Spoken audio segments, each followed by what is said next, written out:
Hey everybody, welcome back to another Volition stream. About a month ago, we streamed some Red Faction Guerrilla, but that was just on PC, and this game's actually coming out on the Switch very soon. So we're back to take a look at the Switch version, and today on the couch, we've got...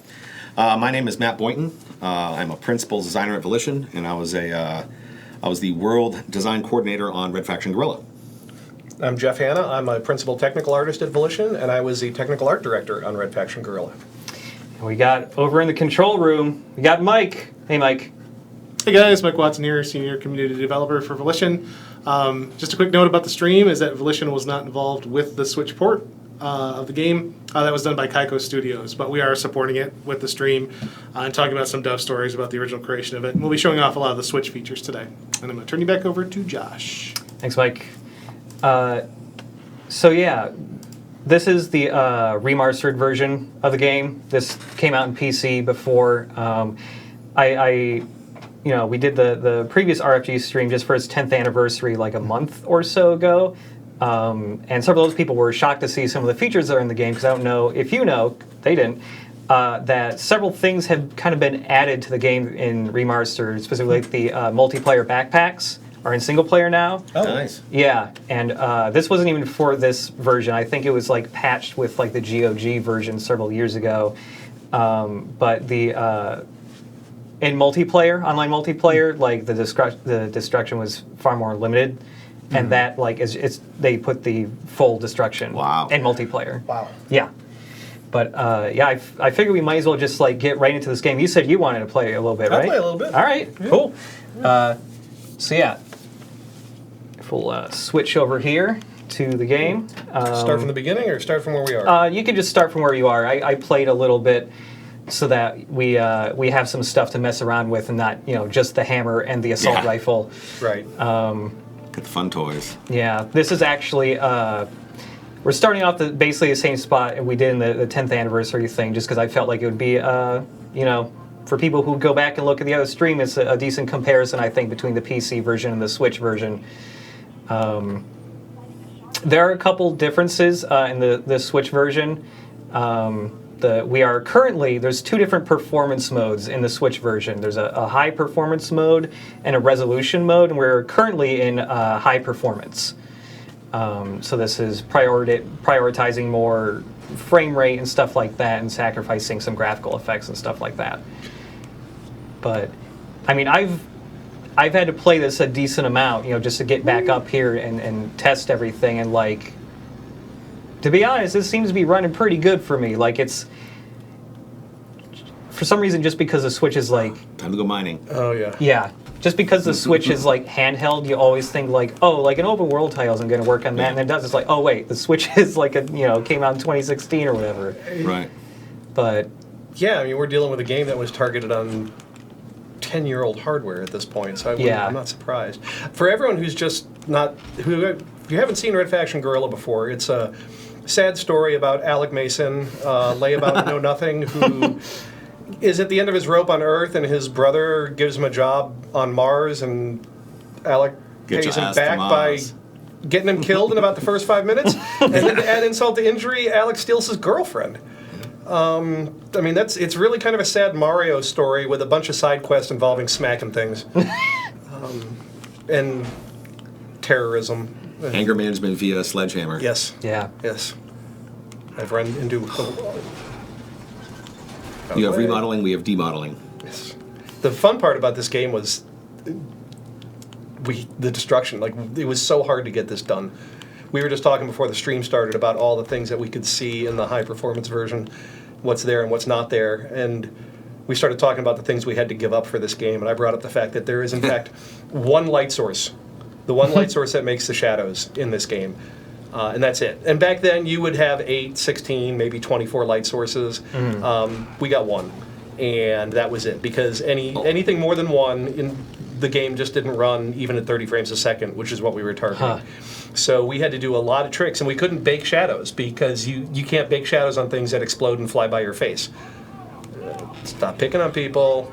Yeah, when I first got hired at Volition, I saw the original tech, for Red Faction 1 that led to this, and back then we could actually, in the rough version of the engine we had, we could do dynamic lights. You could break through a wall, light would come streaming through. Oh man. And that didn't last long once we actually started trying to make a game out of it. Yeah. Right. There's tech demo and there's like, let's make a game. But yeah, I mean, there's a sun. What more do you need? Right. I mean, there's not a lot of lights on Mars. One light to rule them all. Also, I have a request for the both of you, just because I forgot to look over and confirm this. Your names are displayed below you, but they're switched. Okay. Both of you need to switch spots on the couch. Okay. There we go. All right, now the names are correct. Well, only the person in the right seat plays. Oh, jeez. It's 360 controls. You got it. Yeah. Yeah. It's been a while since I played this. Oh. Yeah, shoot somebody. I played the Re-Mars-tered version a little bit when it came out. I have not played this game hardcore. I'm going to make some people out there a seasick, so decade. forgive me now. Are you an inverted inside? player? Yeah. Oh, jeez. Let's climb up here. That can't go poorly. I love building these little buildings with the assets we were given, just because they're so fun to blast apart. Yeah. Yeah, I came in. Boom, boom, boom, boom, boom. Oh, that's the button to die. I don't think we had that in the Don't game. press that. No. No, there wasn't a to die button. Now with Saints Row 3, we could push a button in Ragdoll. Yes. Yeah, we didn't do insurance fraud in RFG. Oh, man. It's, Trying to imagine what that would even be like. For me, having worked on all the Red Factions, 1, 2, RFG, and Armageddon, the thing we really got right, I feel, on Red Faction Guerrilla is we embraced the destruction technology. We really, I felt, learned how to use it in terms of gameplay. It wasn't an afterthought. It didn't have to be a gimmick. It was just part of the world. It was organic. Okay, change weapons. I just want to hit something. 2, 3. There we go. There we go. Yeah, yeah. Left trigger's left trigger's overhand, right trigger's sidearm. Blow it up. Blow it up. There we go. Remote charges are always fun. Yes. But in Red Faction 1, pretty much we would make anything destructible. I remember having to mark the terrain to say, oh, dig here because there's something cool back there. But that took some of the fun out of it to some degree. Then on Red Faction 2, we made very specific things destructible. I remember working on a wall that a fighter would rise up near a building and shoot through the windows and blast the wall behind you. We had rebar inside of things. It was much more precise in terms of what was destructible. But with Guerrilla, we came down to simply saying, okay, if it's man-made, you can destroy it. If it's terrain, you can't. So that made things a lot easier for us. And it made it easier for the player to understand. I remember trying to talk about materials way back then when we really didn't have shaders to speak of. And saying, how's the player going to understand, what they can and what they cannot destroy. But with Guerrilla, we've hit that nail on the head. And it really, to me, gave the player the freedom to do whatever they wanted.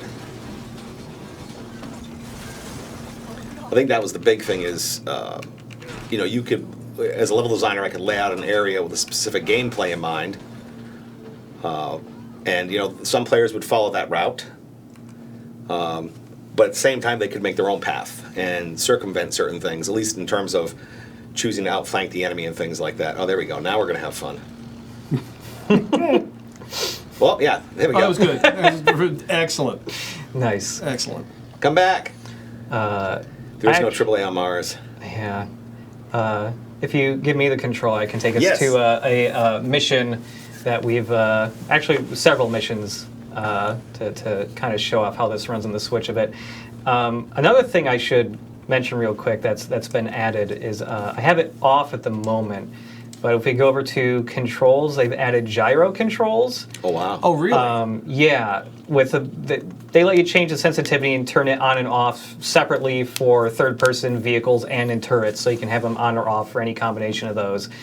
But this is, I feel like, until you've gotten used to doing this type of thing, it's like, oh, that sounds like it's weird. But if you play a lot of Splatoon on the Switch or something, just doing this with the controller to aim, or at least fine tune aiming a little bit. After a little bit, it starts to feel pretty natural, and I kind of prefer with certain games. I feel like with RFG, I feel like you don't have to be you're not a sniper. You just hit everything with a big ass hammer and remote charges. But still, when using the rifle and stuff, it can be kind of helpful. Let's see which thing you want to go to here. Got that. That's the closest one. We'll do that.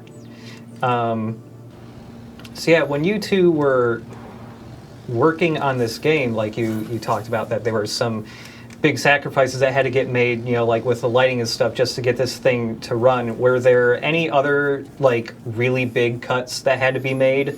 From a level design perspective, it was really just about simplicity. Okay. We could only do so much, but that was okay just from a gameplay experience. I mean, yeah, you want to make things look nicer. I mean, that's art driven as well.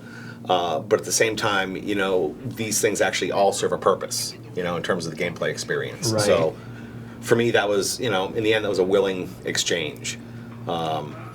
This project is actually, I've worked on this project longer than any other project, 3 years and 9 months. Really? Yes. Wow. I was like one of the first 5 people on it, so I was on it for the long haul. And I remember when we were working on the editor, the person that was designing it at the time didn't really want to put terrain modeling into the editor. Yeah. They were kind of against that. So eventually we got height map, we had the ability to create height maps in there. And I actually went on NASA's website and downloaded what they call DEMs, Digital Elevation Models, yep. of the surface of Mars. Yeah. And I was able to import them and start playing around with that. To just like as a quick way to do terrain. It's the first time I ever really played with anything like that, so it was really cool. But we could have Olympus Mons, the biggest biggest mountain on Mars. It's monstrous. We could have it in there. It just would have been the whole map and then some. Now Josh is showing part of what I liked about this game myself is you could give the player a simple objective: go here and do this thing. Yeah. And you could set up guards and turrets and any other obstacles you wanted to. But then the player could decide, how do I want to approach this? Mm-hmm. Enemies could be stationed somewhere, they could be moving around, so your threats be moving dynamically. But then you could decide, okay, this guy's over here, I want to outflank him, I blast through that wall, boom, I got him. That to me is what made it really fun. We learned some of that early on in Red Faction 1 with multiplayer. The multiplayer maps were awesome. I remember one of the designers created a capture the flag map, and we made a wall destructible, but there was actually like fencing inside of it. So you could destroy it, you could see through it, but you couldn't get through it. So it changed the flow of the map over time. That's really the big thing, is letting the player decide how they really want to play it. Because doing destruction would take time and resources at some level. Oh, the walker. Mm-hmm. Uh-huh. Love this thing with the diesel fumes. Yes.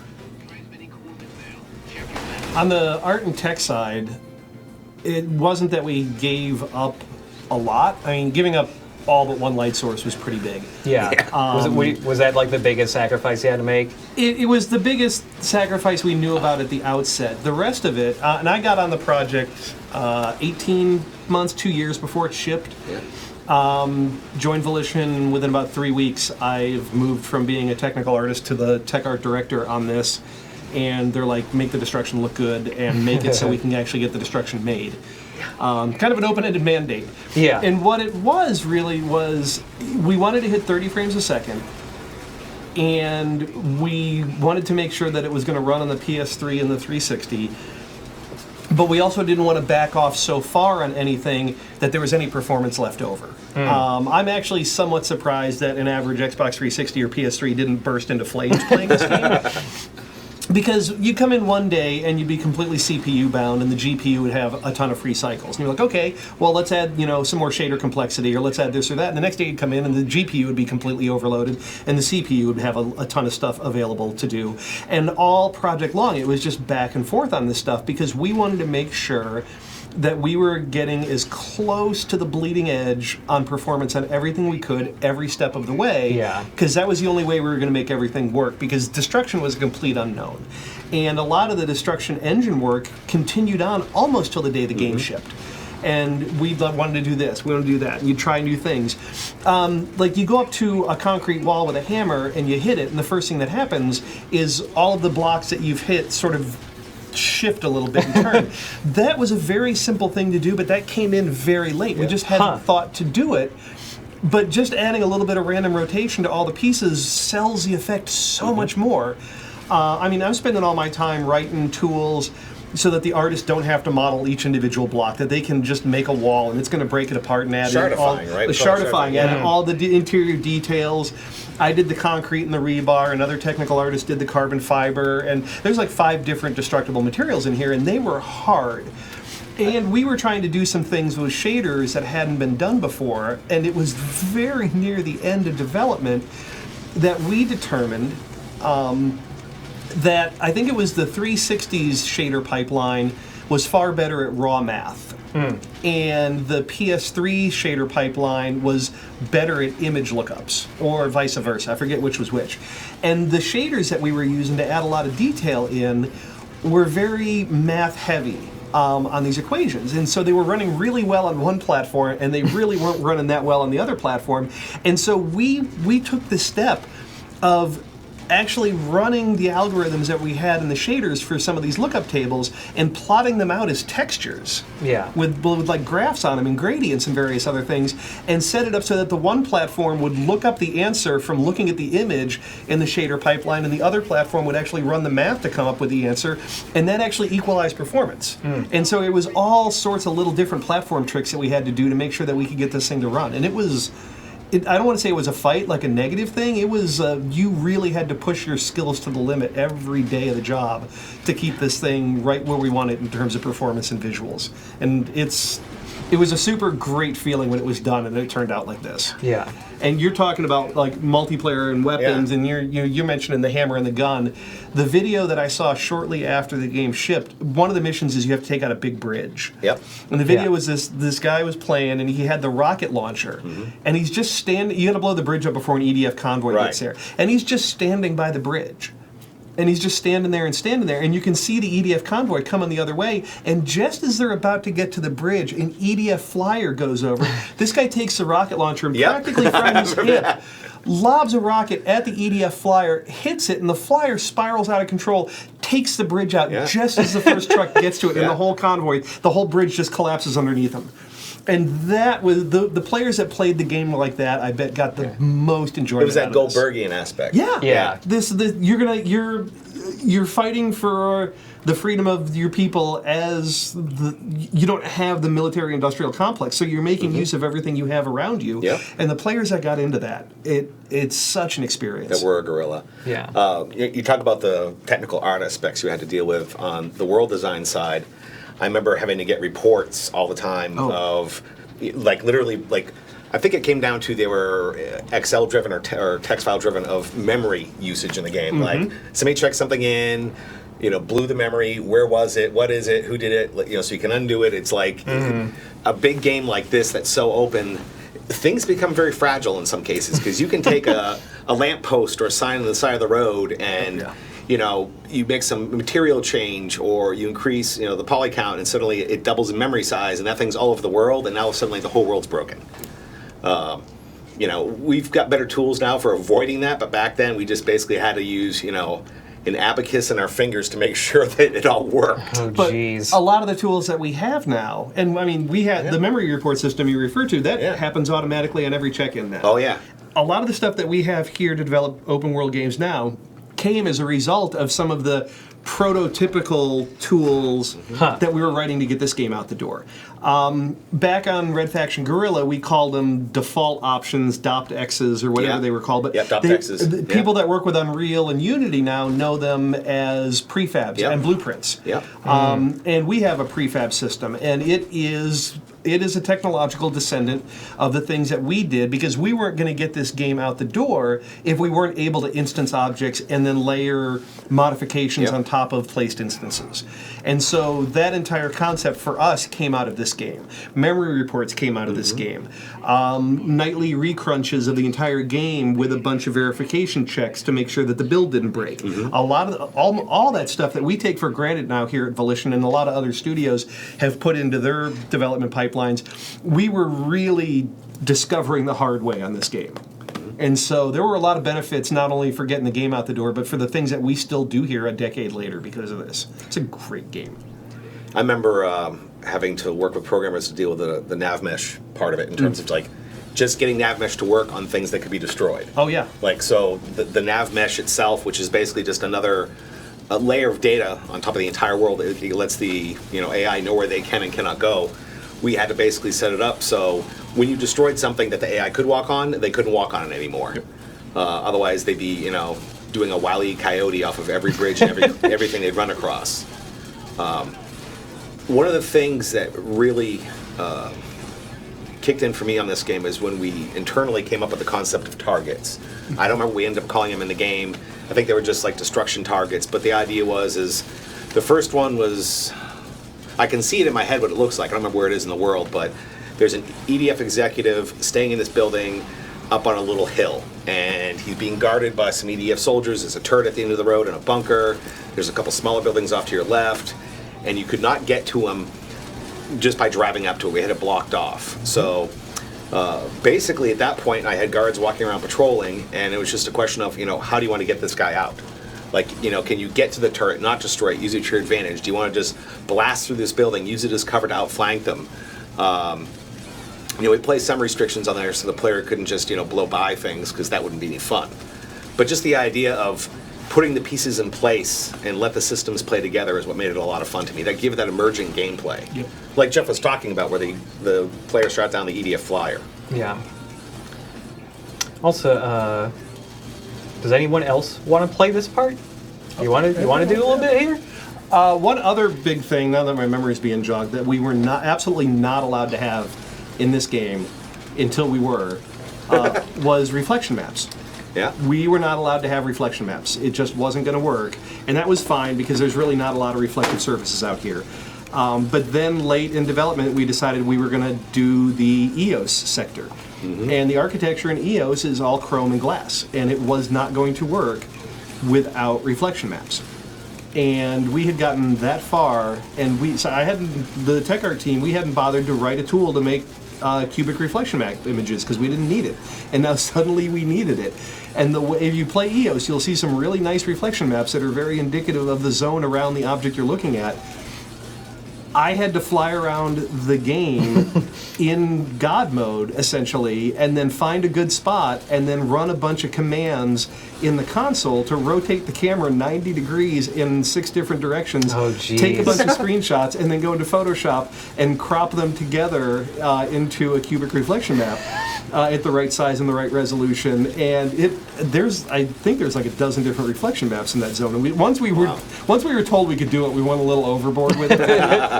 But we had an issue during development for about a month where the AI would get into vehicles, and they would just go out of their way to run over pedestrians.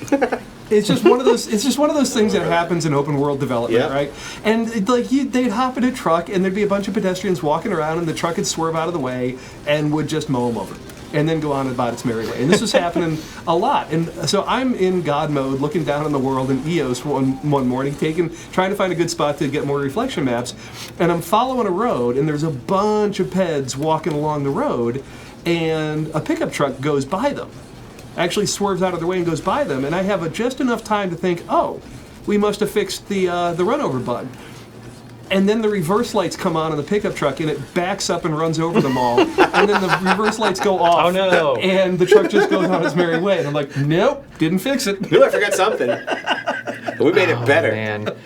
And there's things like that in you get the circular saw launching gun. Yeah. I think this is still in the game. And if you get down crouched and you shoot at just the right angle at a ped's neck and chin, when the saw hits them, you can send them flying hundreds of yards downfield. Oh, man. I wanted to put in the game where it actually throw out a virtual measuring tape and then give you a score for how far you put them. Because if you get it right, you can send those poor guys going really far. Multiplayer, we never thought about this, but the capture the flag mode, the players would destroy the obelisk thing that you're supposed to destroy, and then put one of their players in it with the railgun, and then run the healing gun on it. And since the railgun shoots through walls, now your own player is in the thing that the other team is trying to take down, and he is shooting out of it, and they don't know where the shooter is. Or they would open it up and throw a bunch of det packs in it, and heal it back up, and then the other team would run up with a sledgehammer and smack it, and the whole team would explode. The things people were doing in multiplayer, a lot of it we never conceived of, and it was so funny to watch it all develop. Sorry, go ahead. No, go ahead. I was going to say. I remember early on in the project working with concept artists, basically coming up with simple thumbnails of structure forms we could use that would help to enhance the destruction behavior. Overhangs and things like that, and the way things are stuck on the side of a cliff. I mean, they got what we were trying to do, but it was a matter of balancing, the aesthetic goals we had with the gameplay goals in terms of destruction, really getting them to work. And that took a little bit of trial and error, but I think eventually we got it, because we had things that would seem to behave well and still look decent for the type of environment we were shooting for. It's obviously very rustic. It still just seems like, no matter how many times I see it, it just feels crazy to see a game like have this level of destruction. Like, there are definitely other games like since then that have had some form of like destruction systems, but I feel like nothing's ever still like been this scale. Yeah. Like the whole game, like it's usually like, here's like a mode or a side, or it's like a multiplayer map where it's fairly small. Destruction has gotten a little commonplace now, which is good. Yeah. But in this game, it wasn't necessarily the breaking apart of things. It's the fact that when you look at this pipe, all of the pieces that it can break into and this pole that it's sitting on, they are all in fact connected with a stress network. Mm-hmm. So as I'm hitting this, I'm not just knocking that pole out. I am actually taking out the parts of this thing that will hold it together. And then you get the secondary actions of it collapsing like that because I took the leg out. That's the thing that other people have not ever attempted since this game came out, and we haven't attempted since it came out. And we did this a decade ago. It's pretty mind-blowing that we pulled it off. At one point, because the Geomod 2 engine is based off of Havoc. At one point, the Havoc engineers were looking at what we'd done, and they were basically like, that's not possible. We're like, well, it is. It works, and it works really well. The stress network made a huge difference. I mean, coming from RF1 and RF2, it just made all the difference in the world of making that destruction really feel realistic. I remember, quite a few players started latching on to the concept of, let's take this truck, load it up with the propane tanks, and then drive it into a building and watch it go kaboom. That was a great thing. One of the things about RFG's destruction that really got me as a player, I mean, I made the game, but I played it, is it felt very intimate. And what I mean by that is, it's not just like I shoot something and it explodes, I shoot a rocket, it explodes. No, I go up with a sledgehammer and I hit something and it just gets destroyed. Yeah. Yep. It just didn't feel, it made it feel a lot less canned. I think, to me, it made it more precise. Be able to just go through a wall. Wow, yeah. Do nothing. Just go through that wall and get somebody. This world was pretty big. It was. It was sparse in some cases, but it was big. But I mean, that was the technology we had back then. Oh my God, I remember those pipes so much. Oh yeah. They blow up good. All right, pass the controller time. All right. I remember I had only done MMOs before I got here, so I'd never done a console game. What MMOs had you worked on in the past? The one most recently before I got here was Dark Age of Camelot. Okay, I worked on some of the expansions for that. I worked on the original Planet side, and then before that, I did a lot of MMOs that people probably don't remember anymore. A little bit of work on Ultima Online after EA bought the company I was working for in Virginia. But from 95 up until I got here in 2006 or so, it was all MMOs. And so I never really thought about memory because they're all PC based. One day I'm driving around, they put there's like a big long yellow pickup dump truck type thing in the game. Yeah. And I took a building out by backing the dump truck into the corner of it repeatedly until it collapsed, and I loaded the dump truck up with rocks. I'm like, oh, that's cool. I've got parts of the building in the dump truck. And I go driving all over the map with the dump truck full of stuff. And eventually the game just crashes. And I go to the programmers and I'm like, I did this thing and the game crashed and I don't know what's going on.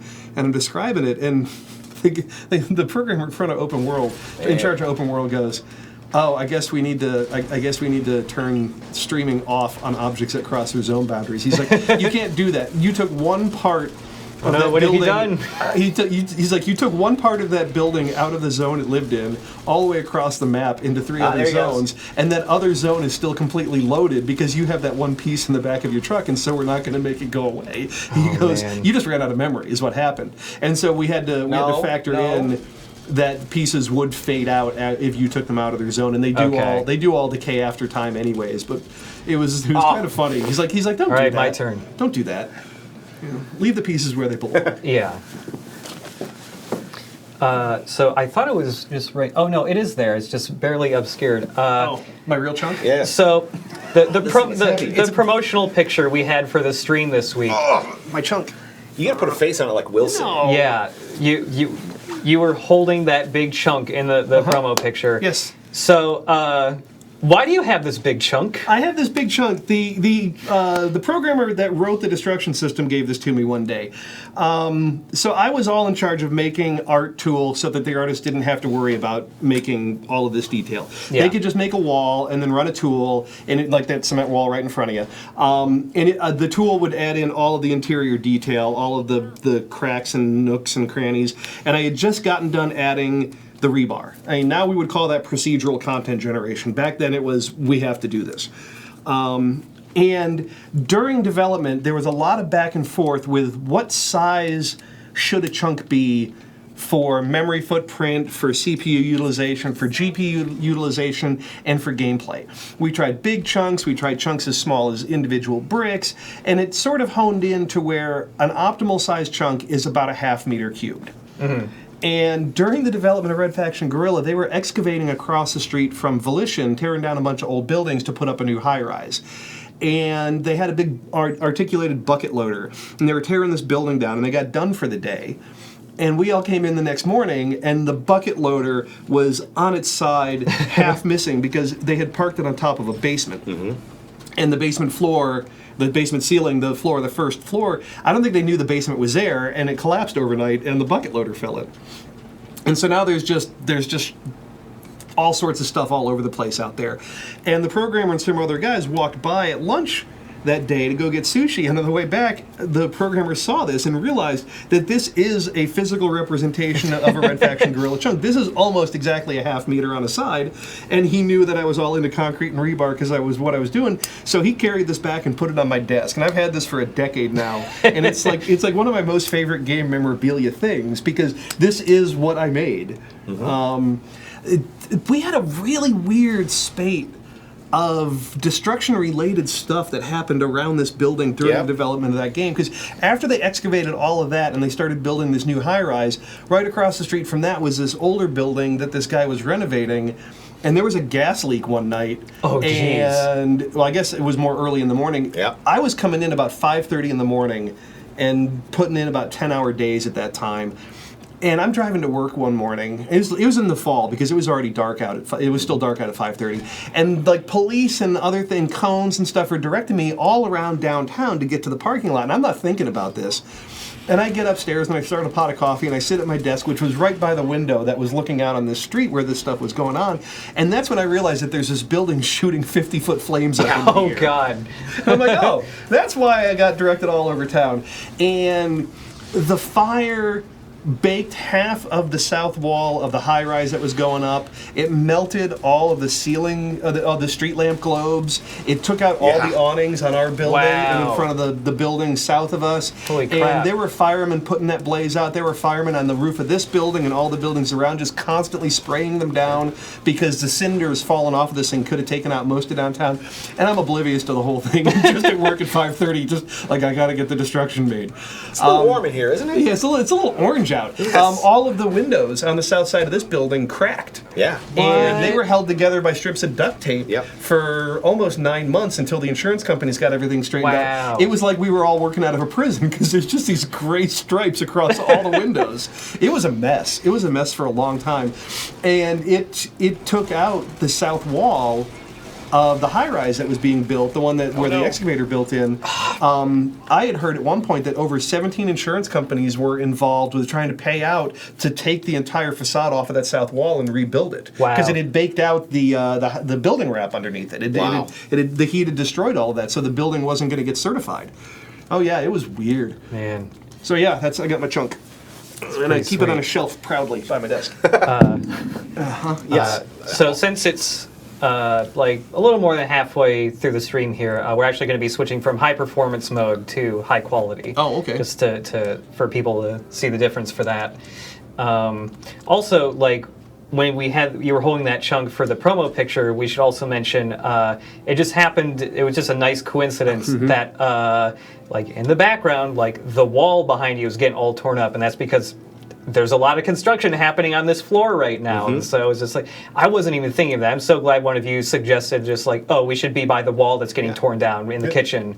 Yeah, we're getting a new kitchen. It's going to be awesome. Yes.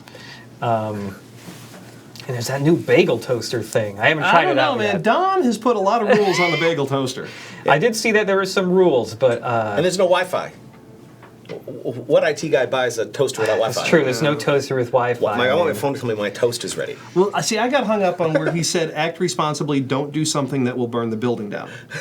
And I'm like, Don, now you've limited us. What if there is a zombie apocalypse and it is centered on this building and the only way to save the universe is to burn the building down? Yes. Now you've told me that I can't use the toaster as a way to start the fire.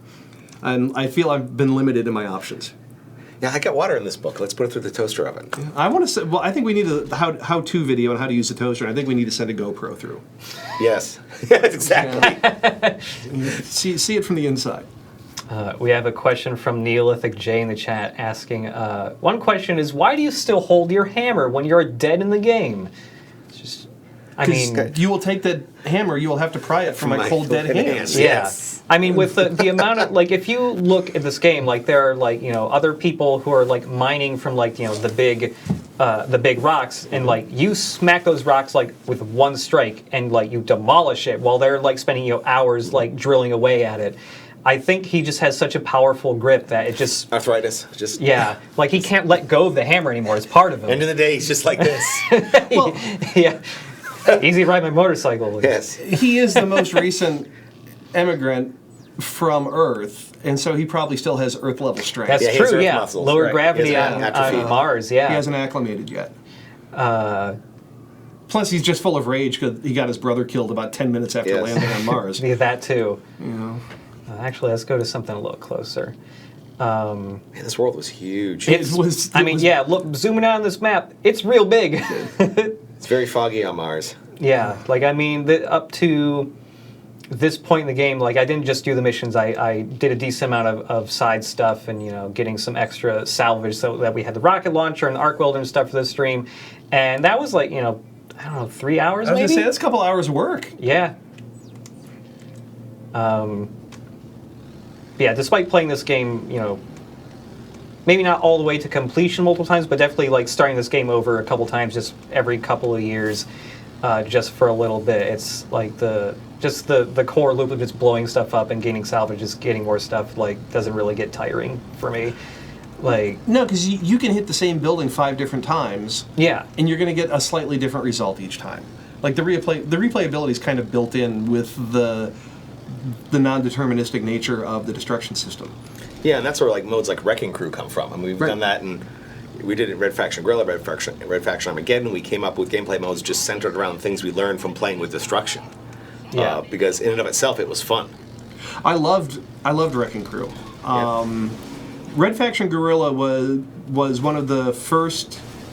Whoa. It was one of the first games I was involved with that did outsourcing, and I think Volition did some building creation on Saints Row 1, and they were getting deeper into it with Saints Row 2, and so we ended up using a company in China called Winking, and the edict that I had to, not edict, the mandate I had to try to fulfill for Red Faction Guerrilla is we wanted Winking to be able to deliver to us built, textured, and fragmented buildings that we could drop in the game and use. We didn't want Yeah. them to just do the modeling of the building and then have to handle all of the destruction rigging on this end.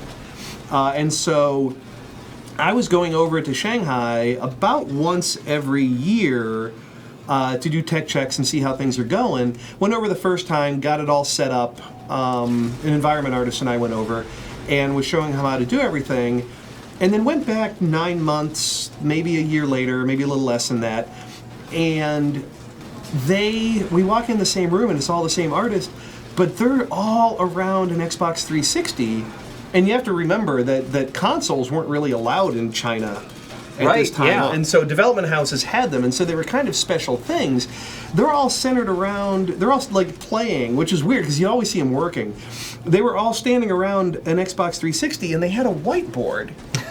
And there were names and numbers on it. And so I'm talking to the producer, and she's explaining to me that what they had done is they had built their own level, and it was really just a flat plane they could use to drop objects in and then see how the destruction would work. Yeah. But they had come up with a scoring system, and they use it like a stopwatch. They would give each one of them, a minute or two to do as much destruction in this level as possible, and then they would write their score on the board. That's great. And I came back and I told the designers all about this, and that was the germination. That was where the idea of Wrecking Crew kind of started. Huh. Yeah.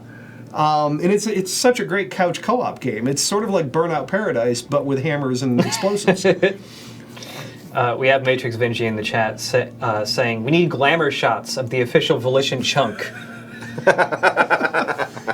Does he mean like those really bad mall-based boudoir like shots Olin Mills with and like things like that, the Vaseline on the screen? I mean, like, I just recently got a bunch of new video equipment and like a nice camera. I can get some really nice looking glamour shots of that chunk later. All right. Should make it your Wilson.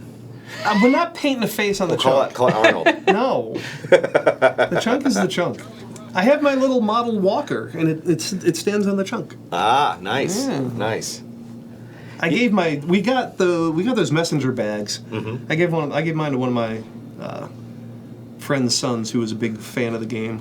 I kind of regret that at some point, but not really. It was a nice bag. Watching you guys blow stuff up in here, I'm remembering little details like all the EDF materials, where we put that little feathered edge on the side. The carbon composite stuff. Yeah. Yep.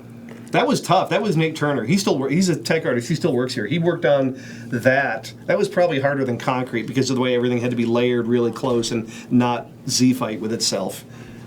There was that. There was just getting the metal, adding dents and dings before the metal would bend. And it's amazing how much detail you have to put into breaking things, which was so much fun.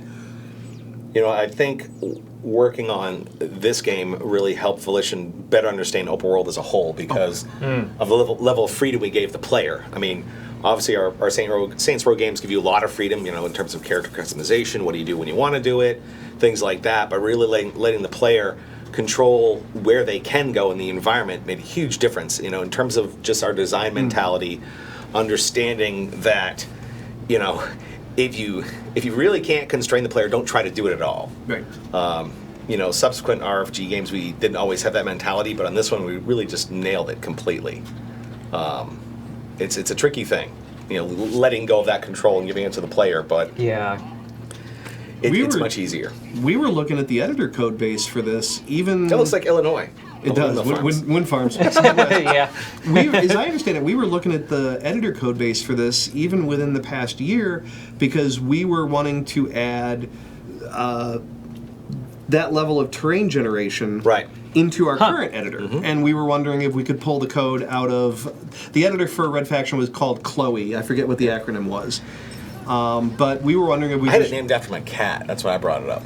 Oh, really? I had a cat. Yeah. I thought it was an acronym for something. It's layout, object editor, something like that. Yeah, something like that. Yeah.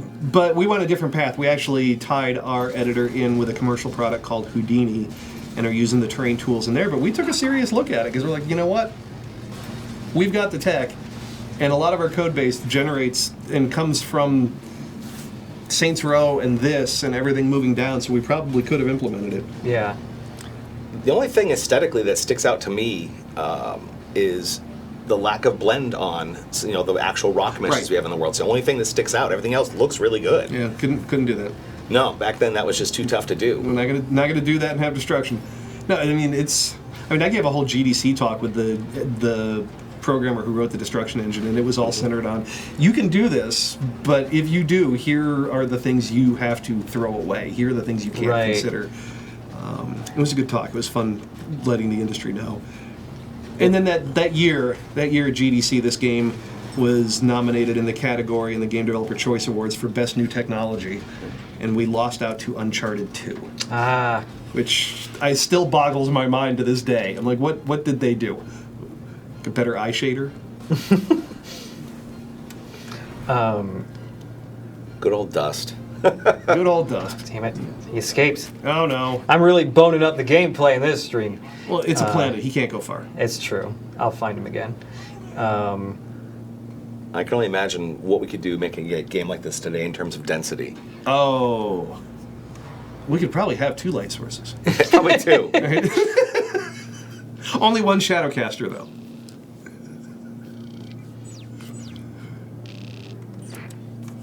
I like at night the EDF guys that have the helmet with the big side lights on them. Yeah. They're kind of evil looking. Those bulletin boards, the propaganda. Oh, yeah. It's so... It's got that Cold War feel to it in some cases. It definitely does. was an inspiration. The combination of high-tech and low-tech I always liked in this game. Something that always struck me with this game too, was, I mean, Mars is very orange and red, but Yep. overall, with the lighting and stuff, everything's pretty cool. Mm-hmm. Although I know there are different types of areas later on, but that always struck me as interesting because every time there was something Mars, it's just let's make it as orange as fucking possible, Yeah, you right. know? Because it's the red planet. Yeah. Right. And even then, we still took it a bit hard in some reviews about how it was all very monochromatic and bland. And it's Mars. There we go. So we just hit a palette shift right there. Yeah. Yeah. Yep. Yep. Yeah, and when you get to Eos, it's very green because Eos is the terraformed sector. Yep. I remember putting in all these mountains too, just at least the rough versions of them, just using that terrain tool to pull the terrain up and push it down, getting the roads in place. Remember correctly, we actually put in some type of tool for getting those roads flat. Oh, yeah. Versus trying to paint it. Huh. You know? Yeah, no, it's the Chloe, along with the pushing and pulling to get the height field, they added in all of those modifiers. Right. There was the erosion modifier and the road smoother. Yeah. Yeah, all that stuff was in there for sure. Yeah, I remember that was a real pain to try to get stuff smooth enough for cars to drive on it. Yep. Oh, yeah. The things would get bouncy. Where are we heading? I used to know this world. Yeah. I haven't played in This is actually I did it by accident. I just started another story mission, but it's actually one we did in the previous stream as well. Oh, where I you're remember following this. the Marauders. Marauders, that's right. All right. Yeah, and there's the hologram wall you go through and stuff. Well, they made a return appearance in some DLC. There we go. There's the hologram wall. Yep. What a great shader. You're not gonna believe this. The Marauders drove right through a rock. Say again. Must be a hologram, but how did they get that technology? Go in there and see what you can find out. Yeah, I remember there being something about some crazy guy that lived near a crater or a giant hole out there. A prospector of some sort. Crazy It's just, Jim. yeah. What's that? Was that Crazy Parker? It might be Crazy Parker. Yeah, I think it was. Crazy Parker. It was that's how we brought Crazy Parker forward from the first game. Or Parker, I should say. He wasn't crazy then. Yes. He's crazy now. Yes. We still have at the company when people accidentally reply all to an email Yes. they shouldn't. Yep. We have a little image we attach with that which has Crazy Parker pointing at something. Yeah. Reply to all with a big X through it. Yeah. I talked to the head IT once because there had been a lot of Crazy Parker emails because people were replying to everything, and I'd found that Microsoft offers a plugin to Exchange Server that will remove the reply all button to all the Outlook clients connected to it. Oh, nice. And I was like, Don, let's just. And the IT director's like, why? Why would I do that when it's so much more fun this way? Now, maybe you can fill in a blank here for me, but I remember correctly, we had a tool in the editor where we could essentially apply destruction to objects when they loaded, right? So we could pre-destroy things. Yes. Right. Yes. That Yeah, was it one of basically that. a volume we had to work Yeah, with. that was one of the benefits of having the. The Shardify tool? Well, not the Shardify tool, sort of the precursor to prefabs, was that Right. you could load in one of the default options and put two of them next to each other and then say, go ahead and destroy this one, but don't destroy that one, even though they're two instances of the same object. Right. That's how we got away with that. Yeah, and it was relatively predictable just because you basically chose the volume of space you wanted to affect. Right. And I think there was an intensity you could apply to it, too, Yeah. for how much destruction you wanted. Right, so all these pre-destroyed things, we didn't Yeah, build pre-destroyed exactly. things. That's what I mean. Yeah, we only ever built finished objects. But that was the beauty of it. It's like, I Right. want this destroyed. I want it destroyed here. Just go ahead and do it. And it made it nice because even in the cases where we were making more complex things out of multiple pieces, we could just copy and paste those and then just apply the destruction modifier to it, and it would just happen. Yep. That sort of harkens back to the original Red Faction 1 technology where we had that Boolean carver that you'd send into the world. Oh, yeah. You'd shoot your weapon out into the world, and when it hit something, we essentially would create this.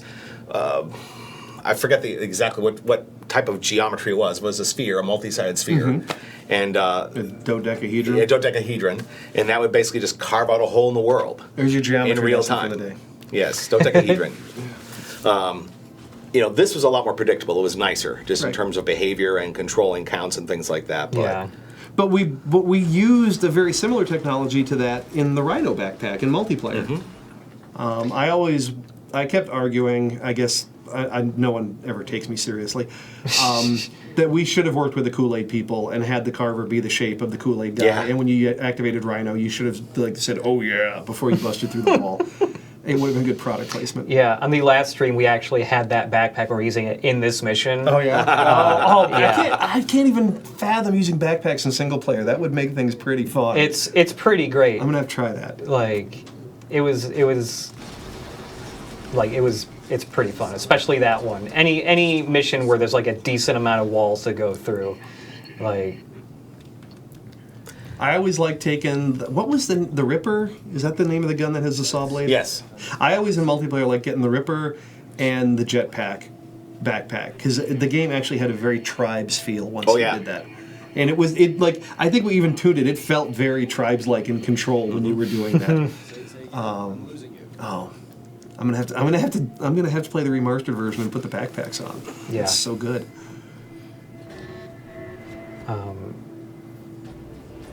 Yeah, when both of you were working on this, what was the thing you personally worked on the most that you think you were happiest with, like how it turned out in the end? Like any specific thing? well, I think. But the most specific thing I could get about, the thing I could get most specific about is just the whole idea of targets. Like, Yeah. taking the stuff we built for other parts of the game, for missions and things like that, and just creating a simple layout, giving the player a simple objective, and letting them go. Because from our end, it was incredibly inexpensive to develop. Right. And there was tons of flexibility in terms of what we could do, but for the player, it was also very fun too, because they could approach it from a bunch of different ways. It's not like your typical linear mission where you have to go down this path and do this thing. It's Yeah. like, no, you have these tools, get that thing any way you want. That to me made the game a lot of fun. Period. I mean, because it's, yeah. Definitely working on the tooling, and it wasn't just me. There were a lot of TAs involved. Yeah. But working on the tooling such that the artist didn't have to think that much differently about how to build a building or a prop or a vehicle for this game than any other game. And the tools took care of everything else that made this game what it was. And like I said before, to the point that we were able to give that tooling to an overseas outsourcer in Shanghai, and they're delivering us game-ready assets that we could just drop in the game, and they Yeah. just worked. The pipeline, I learned a lot about how to make effective art pipelines by cutting my teeth on this project. I saw like the world's biggest flathead screw in that pillar back there. I wanted to say something about it, but it's It's gigantic. Well, it's a safety thing. That way, people can't just take it apart because you can't just go down to the Harbor Freight and buy that screwdriver. I mean, if you could at the Harbor Freight, it would still like only a be Martian $5. screw. Yeah. But they'll put a Harbor Freight on Mars. Oh yeah, people want their $20 electric drill. I actually went to a Harbor Freight for the first time a few months ago with my son, and we just bought a tarp and some cheap gloves. But yeah, it's like, don't buy anything you might lose a finger. Yeah, with. don't buy an arc welder at Harbor Freight. No. It's personal opinion. Yep. But hand tools, absolutely. Absolutely. Got some people in the chat just talking about the differences between RFG's open world and RFA's more linear thing. What was it like working on RFA after RFG? Well, on RFA, I worked on the co-op element. I didn't actually work on the single player. I was finishing up some other stuff. But, that game, I wish we'd gone a different direction, you know, in terms of what it was. It was a good game, but it didn't really, in my opinion, carry on with what we did. But, you know, that happens sometimes in development. You know, you make a decision, you go down a path. It was a great game. But, you know, the co-op element, we definitely were able to work with the destruction a lot better just because we work in co-op, we didn't have the same restrictions that Yeah. you do have in single player. It's tricky when you're trying to tell a story in a world that is somewhat non-linear. You know, the game by itself is linear. It's tricky. Working on co-op was nice. There was like, I think 6 of us in an office. That was it. Huh. It was me, an artist, a producer, a programmer. There weren't a lot of people. I can see the frame rate on those tires suffers a little in high quality. Yeah. Yeah. I mean, I'm staring right at him to notice it, though. Yeah. I didn't work on RFA. I was over building the first level of tooling in the current engine and editor to get Saints Row 3 up and running. RFA did have a really good destruction, you know, gameplay mode, like a separate arcade mode that we had to make in like a very short period of time, like a month or two. Basically, the creative director from THQ came to us and said, you know, we need another mode, come up with something. So we came up with a basic arcade mode where you could use all the tools we had in a destructible environment, and as you cause destruction, it created points. You know, it's basically an offshoot of, you know, Wrecking Crew. But it was quick and it was easy, and it was a lot of fun. That's always a win for design. And RFA made the leap to... The stress engine got even better. The stress engine got better, and we switched to the forward rendered rendering engine, and so they actually had no limit on light sources. Yeah. Huh. It's amazing how much technology jumped even in really less than 2 years between the end of this game and the middle of production in that game, where they turned the forward rendered rendering engine on. Incoming SATCOM from the... We watched that cutscene Oh, I was last. gonna We say, watched that right. cutscene last stream, actually. Gotcha.